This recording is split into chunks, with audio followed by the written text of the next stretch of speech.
Greetings to all. इस video में मैं आपके साथ डिस्कस करूंगा north south controversy over NIEO. North की अगर बात करें तो हम बात करते हैं डेवलप्ड वर्ल्ड की, और साउथ का मतलब है यहाँ पे डेवलपिंग नेशंस। तो इन दोनों के बीच में हमें जो इशू देखने को मिलता है वो न्यू को रिगार्डिंग देखने को मिलता है। न्यू इंटरनेशनल इकोनॉमिक ऑर्डर को लेके इन दोनों देश के बीच हमें डेडलॉक देखने को मिलता है, जहां पर अलग अलग व्यू पॉइंट दोनों देशों के, दोनों साइड्स के रिगार्डिंग न्यू देखने को मिलते हैं। तो सबसे पहले हम डिस्कस करेंगे कि साउथ का क्या व्यू है, यानी कि जो डेवलपिंग नेशन है उनका न्यू के बारे में क्या व्यू पॉइंट है। वो बोलते हैं कि जो न्यू है, न्यू इंटरनेशनल इकोनॉमिक ऑर्डर जो है वो प्रेजेंट टाइम की डिमांड है, क्योंकि हमने देखा है कि काफी लंबे टाइम से जो डेवलप्ड वर्ल्ड है उन्होंने जो इकोनॉमी है डेवलपिंग नेशंस की उसको अपने कंट्रोल में रखा है। वहां पर अपनी जो मोनोपोली है डायरेक्टली या इनडायरेक्टली बना के रखी है। इसीलिए जो एग्जिस्टिंग इंटरनेशनल इकोनॉमिक ऑर्डर है, डेवलपिंग नेशन उसको अपोज करता है, और साथ ही साथ वो एडवोकेट करते हैं कि अगर ऐसा ही कंटिन्यूअसली आगे भी चलता रहा तो हमें देखने को मिलेगा कि जो डेवलपिंग नेशंस हैं उन देशों के जो रिसोर्सेस हैं, उनकी जो मार्केट है और उनकी जो इकोनॉमी है, इनके ऊपर और प्रेजेंट इकोनॉमिक इंटरनेशनल सिस्टम का, इकोनॉमिक सिस्टम का बुरा असर देखने को मिलेगा। इसीलिए जो प्रेजेंट टाइम में जो डेवलपिंग नेशन है उनकी डिमांड है कि जो न्यू है उसको इंट्रोड्यूस किया जाए, और जो न्यू कॉलोनियलिज्म का एरा है उसको खत्म किया जाए। क्योंकि जो प्रेजेंट एरा है इंटरनेशनल इकोनॉमिक सिस्टम वाला, वहां पर हमें देखने को मिलती है एनार्की, क्योस, और जो इकोनॉमिक ऑर्डर है उसका टिल्ट हमें नॉर्थ कंट्रीज की तरफ ज्यादा झुका हुआ देखने को मिलता है। और साथ ही साथ हम देखते हैं कि जो नॉर्थ साउथ डायलॉग है, एक तरीके से it is a need of the hour. और साथ ही साथ ये यूनाइटेड नेशन को भी आर्ग्यू करते हैं कि जो इंटरनेशनल इकोनॉमिक इंस्टीट्यूट है प्रेजेंट टाइम का, इसमें भी जो रिक्वायर्ड चेंजेस हैं वो होने चाहिए, और यूनाइटेड नेशन को यहाँ पे पहल करनी चाहिए।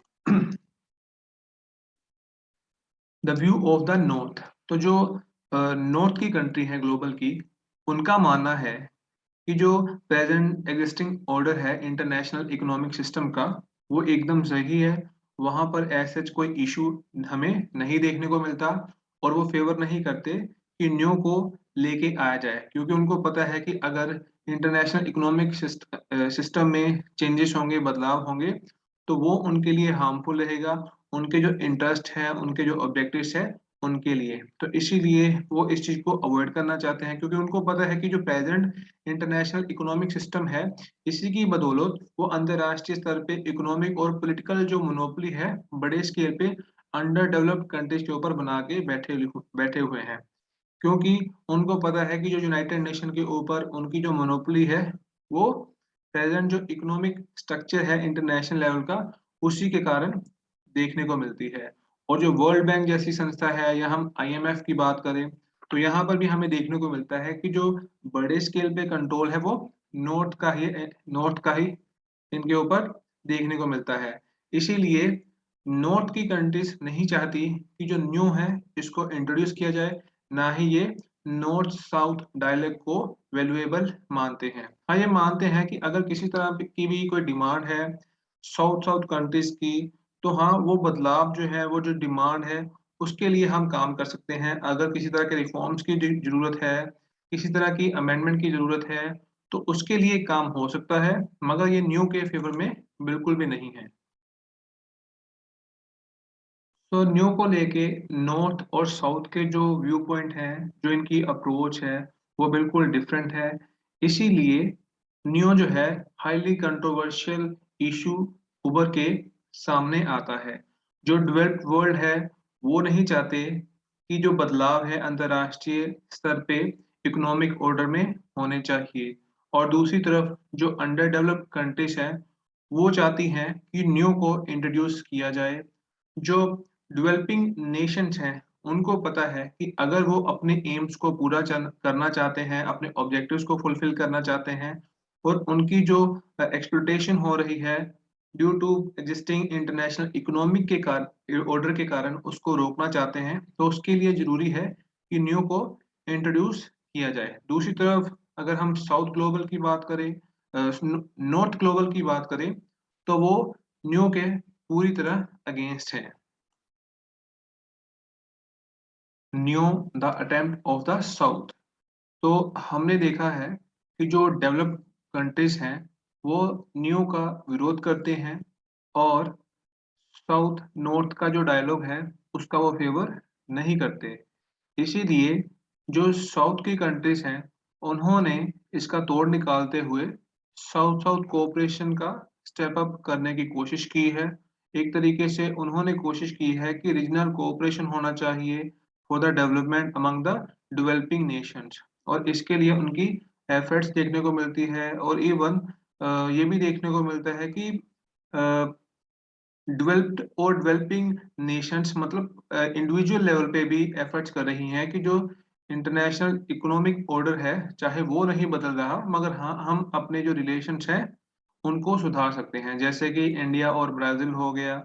और मेजर जो फंक्शन है बड़े स्केल पे अगर हम बात करें, तो वो मतलब बदलाव की जो हम डिमांड करते हैं, जो नॉर्थ साउथ साउथ के डायलॉग के थ्रू हम करना चाहते हैं, न्यू का इंट्रोडक्शन हम चाहते हैं, तो वो तो मतलब जब होगा उसी के साथ ही हम देखेंगे कि जो साउथ के जो पुअरेस्ट कंट्रीज हैं उनके अंदर बदलाव होगा, क्योंकि कुछ देश तो नो डाउट जो नैम कंट्रीज हैं उनमें इतनी पोटेंशियल है कि वो मतलब अपने लेवल पे दूसरे देशों के साथ रिलेशन बिल्ड कर सकते हैं, अपनी जो इकोनॉमिक कंडीशन है उसको सुधार सकते हैं, या और भी वो स्टेप लेने की कंडीशन में है। मगर यहाँ पे प्राइमरली बात की जा रही है उन देशों की जो फाइनेंशियली बहुत ही गरीब हैं, यानी कि हम प्राइमरली बात कर सकते हैं अफ्रीकन नेशंस की। तो उनके लिए तो मतलब एक तरीके से जो न्यू है ये मैंडेटरी हो जाता है, क्योंकि वहां पर उनको इक्वल इम्पोर्टेंस जो है मिलेगी, यानी कि एक तरीके से उनको डेवलपमेंट के लिए एड मिलेगी, फॉरेन एड मिलेगी, और एक तरीके से जो रिसोर्सेस होते हैं, कैपिटल रिसोर्स है और टेक्नोलॉजिकल नो हाउ के बारे में मतलब उनको पता मिलेगा।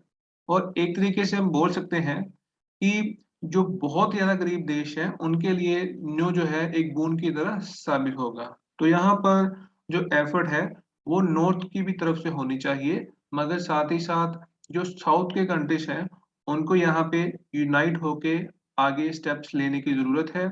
और रिसेंट के जो ईयर्स में देखा गया है कि जो नैम की इम्पोर्टेंस है वो गिरी है, तो कोशिश करनी चाहिए कि जो नैम की वैल्यू है उसको उठाना चाहिए, और तभी हम देखेंगे कि जो न्यू की डिमांड है ये साउथ के कंट्रीज की बट इंटरनेशनल लेवल पे एक्सेप्ट होते हुए हमें देखने को मिलेगी।